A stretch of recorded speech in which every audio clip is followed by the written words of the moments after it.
নমস্কার বন্ধুরা, দারুণ স্বাদের একটা রেসিপি আপনাদের সাথে শেয়ার করব। কড়াই তেল দিয়েছি, তেল গরম হয়ে গেছে, পেঁয়াজটা দিয়ে দিয়েছি, পেঁয়াজটা ভাজাও হয়ে গেছে। এবার দিয়ে দিলাম আদা রসুন বাটা, আদা রসুনটা একটুখানি নেড়ে নিয়ে দিয়ে দিলাম টমেটো কুচানো, দিয়ে দেবো 2 কাঁচা লঙ্কা। সব কিছু একসাথে ভালো করে ভেজে নেব।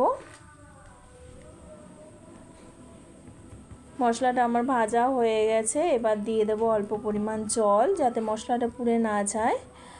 দিয়ে দেবো হলুদের গুঁড়ো, লঙ্কার গুঁড়ো, একটু জিরে গুঁড়ো। সব কিছু মশলা ভালো করে কষিয়ে নেব। মশলাটা কষানো হয়ে গেছে। এবার দিয়ে দেবো ডিম। 3টে ডিমকে একসাথে ফেটিয়ে তারপরে ভেজে নিয়েছি, ভেজে ওটাকে 4 পিস করে কেটে নিয়েছি। এবার ডিমটা দিয়ে ডিমটা ভালো করে মশলার সাথে কষিয়ে নেব। দিয়ে দেবো পরিমাণ মতো লবণ। সব কিছু আবার একসাথে ভালো করে কষিয়ে নেব। এখানে জল না দিলেও হতো, কিন্তু যাতে লবণটা ডিমের সাথে ভালো করে মিশে যায় ওই জন্য একটু জল দিলাম। এই দেখুন পুরো শুকনো শুকনো হয়ে এসছে। এই রেসিপিটা পুরো শুকনো শুকনো হবে, পুরো তেল মাখানো হবে, তাহলেই খেতে ভালো লাগবে। তৈরি হয়ে গেল ডিমের ভিন্ন স্বাদের একটা রেসিপি।